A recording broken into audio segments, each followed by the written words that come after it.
Hello ഗോയ്സ്, എൻ്റെ first video യൂട്യൂബിൽ റിലീസായ സമയത്ത് ഒരുപാട് നല്ല കമൻസ് വന്നു. നൈസ് ജോക്സ്, നല്ല തമാശ, പറ്റാന്നല്ല പണിക്കുമ്പോടാ, അങ്ങനെ കുറേ കമൻസ് വന്നു. പക്ഷെ അതിലൊരു ചേട്ടൻ എനിക്ക് എൻ്റെ ഇൻസ്റ്റാഗ്രാം അക്കൗണ്ട് തേടി പിടിച്ചിട്ട് മെസ്സേജ് അയച്ചു. ബ്രോ നല്ല തമാശയായിരുന്നു. അപ്പം ഞാൻ okay, thank you bro, keep supporting എന്ന് പറയുമ്പോഴേക്കും അടുത്ത മെസ്സേജ്, പക്ഷേ തൊണ്ടയിൽ ഞണ്ടിറുക്കിയ പോലത്തെ സൗണ്ട് എനിക്ക് ഇഷ്ടമില്ല, അടുത്ത പ്രാവശ്യം തൊട്ടിട്ട് ജോക്സ് എഴുതി കാണിക്കാൻ പറ്റുമോ? ഞാൻ എഴുതി കൊണ്ടുവന്നിട്ടുണ്ട്, കാണിക്കാം. ബാക്കി എല്ലാവരുടെയും ജോക്സ് യൂട്യൂബിലും എൻ്റെ ജോക്സ് മൈക്രോസോഫ്റ്റ് വേർഡിലും. രമേശ് ചേട്ടാ, ഞാൻ ഈ അടുത്ത് തൃശ്ശൂർ വീട് വെച്ചു. വീട് എൻ്റെ കൂട്ടുകാരൻ സ്വനം എന്ന് പറഞ്ഞിട്ടുള്ള കൂട്ടുകാരനാണ് കോൺട്രാക്ടർ. ഇപ്പം തറക്കല്ലിടലിൻ്റെ സമയത്ത് അവൻ പറഞ്ഞു, അവൻ്റെ ഒപ്പം ഒരു പയ്യുണ്ട് ഷജിൽ എന്ന് പറഞ്ഞു, ഷജിലിനോട് പറഞ്ഞു, ആ തറക്കല്ലിടുമ്പോൾ നീ വീഡിയോ എടുക്കണം, എന്നിട്ട് ദൈവത്തിൻ്റെ വല്ല ഭജനപ്പാട്ടും വെച്ചിട്ട് ഇൻസ്റ്റാഗ്രാമിൽ ഇട്ടോന്ന്. അപ്പം എൻ്റെ അനിയൻ തറക്കല്ല് വെക്കുന്നു, അവൻ വീഡിയോ എടുത്തു ഇട്ടു ഭജനപ്പാട്ട്. ഭജിക്കാൻ വാ ഒത്തു ചൊല്ലാം ദൈവമൊഴി, ഇത്രയിൽ നിർത്തിയില്ല അവൻ. അവസാനം വിശ്രമിക്കാൻ മണ്ണിനടി, നിങ്ങൾക്ക് ആദരാഞ്ജലി നേരട്ടെ ടു ടു ടു ടു ടു. ഇതായിരുന്നു അവൻ്റെ അവസ്ഥ. എന്നിട്ട് എനിക്ക് ഒറ്റ മിനിറ്റിൽ 43 മെസ്സേജ് വന്നു, എടാ വേഗം പാട്ട് ചേഞ്ച് ചെയ്യുന്നൊക്കെ പറഞ്ഞിട്ട്. പക്ഷേ നൻപൻ അവനത് ഷെയർ ചെയ്തു, ദൃശ്യം 3 ഷൂട്ടിംഗ് സ്പോട്ട് പിക്ക് ലീക്ക്ഡ് എന്ന് പറഞ്ഞിട്ട്. എന്ത് ചെയ്യാനാ? അപ്പൊ ഇവൻ എന്താണ് ഇത്ര പവർ എന്ന് അറിയാൻ വേണ്ടി നോക്കി. കാരണം വീട്ടിലേക്ക് കല്ലൊക്കെ വരുമ്പോ ഇവൻ ഞാൻ കല്ലെടുത്ത് വെക്കാം, ആരിവൻ കല്ലും തൂക്കിപ്പോയിടുന്നു എന്നൊക്കെ പറഞ്ഞിട്ട് പോകുന്നതാണ്. ബാഹുബലിയായിട്ട് പോയതേ ഓർമ്മയുള്ളൂ. തിരിച്ചു വരുമ്പോ പൽവാൽദേവന്റെ അച്ഛനായിട്ടാ വരുന്നുണ്ടായിരുന്നത്. അപ്പൊ ഞാനും സൊനുവും ഇവനും കൂടി ചായ കുടിക്കാൻ പോയപ്പോൾ സൊനുവിനോട് ചോദിച്ചു, ഇവനെന്താ പ്രശ്നം? ഞാൻ ഉറക്കില്ലാത്ത എൻ്റെ പ്രശ്നം എന്ന് പറഞ്ഞു. അപ്പൊ ഞാൻ അവനോട് പറഞ്ഞു, ബ്രോ ഉറക്കില്ല വെച്ചെങ്കിൽ മരുന്ന് കഴിക്കുക, ശരിയാവും. അപ്പൊ അവൻ മരുന്നും കഷായവും നമുക്കെന്തിനാ, ഊണുണ്ടല്ലോ പൊതിച്ചോറുണ്ടല്ലോ. ഈ ചായക്കടക്കാരൻ ചേട്ടൻ അവന്റെ പാട്ട് ഇഷ്ടപ്പെട്ടു. ചായക്കടക്കാരൻ ചേട്ടൻ വന്നിട്ട് പറഞ്ഞു, എടാ നീ എൻ്റെ ഒപ്പം കൂടുന്നു, എനിക്ക് മാസം 60,000 രൂപ വരാന്ന്. 25,000 രൂപയും പട്ടിപ്പണിയും കൊടുത്തിരുന്ന സ്വനത്തിന് അത് ഇഷ്ടപ്പെട്ടില്ല. സ്വനം ചോദിച്ചു, ചേട്ടൻ എവിടുന്ന് എത്ര കോൺഫിഡൻസ് വന്ന എൻ്റെ ഒപ്പമുള്ള വർക്കറിനെ എടുക്കാന്ന്? അപ്പൊ ചേട്ടൻ 2014 തൊട്ടിട്ട് ഈ കോൺഫിഡൻസിലാണ് നിൽക്കണേ. Sagar alias Chowkidar two to to to to two. ഇവൻ എന്താണ് ഈ പവർ എന്ന് കണ്ടുപിടിക്കണം. ഞാൻ ഇവന്റെ പിന്നാലെ കൂടി. ഞാൻ പോയപ്പോൾ ഇവനൊരു പറമ്പിൻ്റെ ഉള്ളിലേക്ക് പോകുന്നുണ്ട്.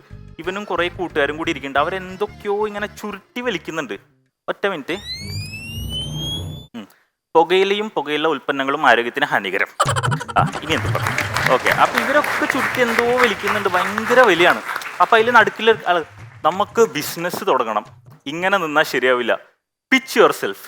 അപ്പൊ ഒരുത്തൻ പറഞ്ഞു, നമുക്ക് 3 കാറ്റഗറിയിലുള്ള ആൾക്കാരെ ടാർഗറ്റ് ചെയ്യാം. 1 കല്യാണം കഴിക്കാത്ത സിംഗിൾ പീപ്പിൾസ്, 2 വയസ്സായ ഓൾഡ് പീപ്പിൾസ്, 3 അസുഖം വന്നവര്. അപ്പോ നൈസ് ഐഡിയ. ഇപ്പൊ എന്ത് ചെയ്യണം? ആദ്യം വയസ്സായ ആൾക്കാരെ ടാർഗറ്റ് ചെയ്യാന്ന് പറഞ്ഞു. വയസ്സായ ആൾക്കാരുടെ പാപങ്ങൾ നമുക്ക് കഴുകി കൊടുക്കാം. അപ്പൊ എങ്ങനെ ചെയ്യും? നമുക്ക് നോർത്തിൽ പോയിട്ട് ഗംഗാജലം കൊണ്ടുവരാം. അവിടുന്ന് ഗംഗാജലം ചട്ടിയിലാക്കിയിട്ട് നമുക്ക് അവർക്ക് വിൽക്കാന്ന്. Nice idea. പക്ഷെ പേരെന്ത് വെക്കും? ചട്ടി ബിരിയാണിയുടെയും ചട്ടി പൊറോട്ടയുടെയും യുഗം കഴിഞ്ഞു, ഇനി അവന്റെ വരവാണ്, ചട്ടി ഗംഗാജലം. Okay, nice idea. അടുത്തത് വരട്ടെ. അപ്പൊ അടുത്തത് പറഞ്ഞ്, ഇനി നമുക്ക് കല്യാണം കഴിയാത്ത ആൾക്കാർക്ക് വേണ്ടിയിട്ട് മാട്രിമോണി സൈറ്റ് ബിൽഡ് ചെയ്യാം. അസത്യഭാമ matrimony.com, only for Mohinis and മോഹനൻസ്.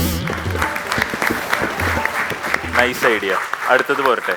അപ്പൊ അടുത്തത് അവൻ പറഞ്ഞത്, വയസ്സായ ആൾക്കാർക്ക് വേണ്ടിയിട്ട് നമുക്ക് മരുന്നുകൾ ഡെലിവറി ചെയ്യണ ആപ്പ് ഉണ്ടാക്കാന്ന് പറഞ്ഞു. ഇപ്പൊ നിങ്ങൾ വിചാരിക്കും ഞാൻ പൊതിച്ചോറിന്റെ ജോക്ക് അടിക്കുന്നു. ഇല്ല, പൊതിച്ചോറിന്റെ ജോക്ക് അടിക്കില്ല. പുള്ളി ശരിക്കും മരുന്ന് ഡെലിവറി ചെയ്തു. പക്ഷെ മരുന്ന് ഡെലിവറി ചെയ്തിട്ട് പിറ്റേ ദിവസം ആ പുള്ളി മെഡിക്കൽ കോളേജിൽ അഡ്മിറ്റായി. എന്നിട്ട് അവിടെ പോയിട്ട് പൊതിച്ചോറ് കഴിക്കേണ്ടി വന്നവന്. ഞാൻ എൻ്റെ എന്താ പറയുക, ഹൗസിൻ്റെ കൺസ്ട്രക്ഷനായിട്ട് ഭയങ്കര ടെൻഷനിലായിരുന്നു. അതുകൊണ്ട് ഞാൻ ഈ ഇടയായിട്ട് സിനിമ ഒരുപാട് കാണാൻ തുടങ്ങി. ഈ ഇടയ്ക്ക് ഒരു സിനിമ കാണാൻ പോയി. എനിക്ക് എൻ്റെ ക്ലൈമാക്സ് ഒന്നും മനസ്സിലായില്ല. ഞാൻ വിചാരിച്ചു ഈ ഓൺലൈൻ റിവ്യൂവേഴ്സിൻ്റെ ഇത് കാണാം, അവരെന്തെങ്കിലും പറഞ്ഞുതരും.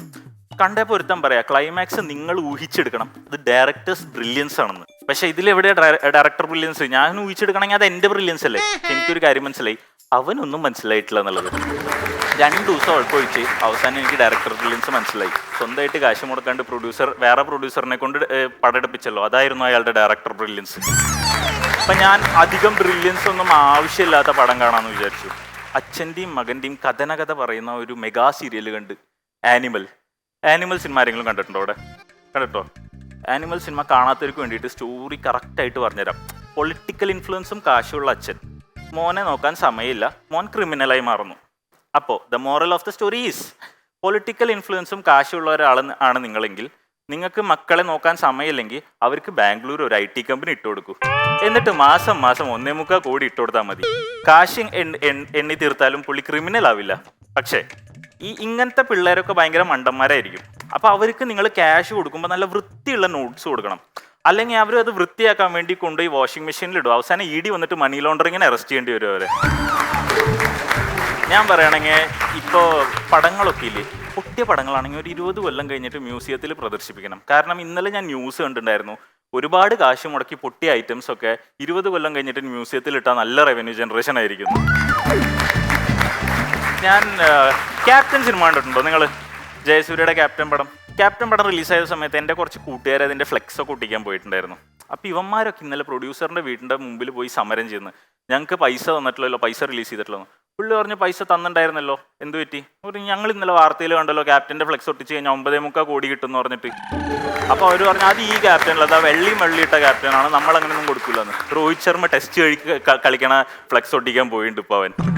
ഈ ജോക്ക് മനസ്സിലായ ആരെങ്കിലും ഉണ്ടോ ഇവിടെ? മനസ്സിലായില്ലല്ലോ. അമ്മാതിരി കമൻറ്റ് ഇവിടെ വേണ്ട. ജോക്ക് കേൾക്കാൻ പറഞ്ഞാൽ ജോക്ക് കേൾക്കിട്ട് പോയാൽ മതി. എനിക്ക് ഈയിടെയായിട്ട് ഭയങ്കര വിയേഡായിട്ടുള്ള സ്വപ്നങ്ങൾ വരുന്നുണ്ട്. ഞാൻ ഇന്നലെ സ്വപ്നം കണ്ടു, നമ്മുടെ മഞ്ഞുമ്മൽ ബോയ്സിൽ സുഭാഷിൻ്റെ പകരം ഡോറ കുഴിയിൽ വീണത്. ഡോറ ആരാന്നറിയൂ? ഡോറ ഞാൻ പറഞ്ഞുതരാം, അറിയാത്തവർക്ക് പറഞ്ഞുതരാം. ഡോറ കണ്ണ് കാണാത്ത അന്ധയായ ഒരു കുട്ടിയാണ്. ഞാൻ കോളേജിലൊക്കെ പിരിവിട്ടിട്ടുണ്ട് ഡോറയുടെ കണ്ണ് ഓപ്പറേഷന് വേണ്ടിയിട്ട്. എന്നിട്ട് വെള്ളടിക്കും നമ്മൾ. ഡോറ ഗുണ കേവിൽ ഇവിടെ കുഴിയാണെങ്കിൽ ഡോറ ഇവിടെ നിന്നിട്ട് ചോദിക്കും, കൂട്ടുകാരി നിങ്ങൾക്ക് കുഴി കാണാനുണ്ടോ? അടുത്ത സെക്കൻഡ് കുഴിയിൽ വീഴും. അടുത്ത സെക്കൻഡ് കുഴിയിലായിരിക്കും, കൂട്ടുകാരെ നിങ്ങൾക്ക് കുട്ടേട്ടനെ കാണാനുണ്ടോ? എൻ്റെ ഡൗട്ട് കുട്ടേട്ടനാണ് അതിനെ പിടിച്ചിട്ട് സഹിക്കാൻ വേണ്ടി കുഴിയിലിട്ടതാണ്. ഇപ്പം എല്ലാ പ്രോബ്ലംസിനും പരിഹാരം എന്ന് പറഞ്ഞാൽ യാത്രയാണ്. സിനിമയിലും യാത്രയാണ്, പൊളിറ്റിക്സിലും യാത്രയാണ്, എല്ലായിടത്തും യാത്രയാണ്. ഇപ്പം ഞാനൊരിക്കൽ കുറച്ച് പൊളിറ്റീഷ്യൻസിൻ്റെ ഒരു ഡിസ്കഷൻ കണ്ടിട്ടുണ്ടായിരുന്നു. നടുക്ക് മെയിൻ ആളിരിക്കുന്നുണ്ട്, ബാക്കി ആൾക്കാർ സൈഡിലിരിക്കുന്നുണ്ട്. അപ്പോൾ ഇവർ ചോദിക്കാം, വിഭജിച്ച് നിൽക്കുന്ന ഭാരതത്തിനെ നമുക്ക് യോജിപ്പിക്കണം, എന്ത് ചെയ്യും? Pitch your ideas. അപ്പോൾ ഒരാൾ പറഞ്ഞു, നമുക്ക് യാത്ര പോയാലോ? യാത്ര പോയാൽ എങ്ങനെ യോജിക്കും? അങ്ങനെ യോജിച്ചിട്ടുണ്ടോ? പിന്നെ നമ്മൾ എത്രയോ പ്രാവശ്യം യോജിപ്പിച്ചിരിക്കുന്നു. അപ്പൊ അതിനുള്ള പേര് കണ്ടെത്താൻ പറയും. നമുക്ക് ഭാരത് യോജന യാത്ര എന്നിടാം. Nice idea. അപ്പൊ ഞാൻ കുറെ വിചാരിച്ചു ഈ സെറ്റ് എവിടെ കൊണ്ടുപോയി അവസാനിപ്പിക്കണം എന്ന്. എനിക്കൊരു എൻഡ് കിട്ടിയില്ല ഇതിന്. പക്ഷെ ഞാൻ പറയുകയാണെങ്കിൽ നിങ്ങൾ തന്നെ ഇതിന്റെ എൻഡ് കണ്ടുപിടിച്ചു. കാരണം I want the script to be a brilliant script. So this is my brilliance. Thank U.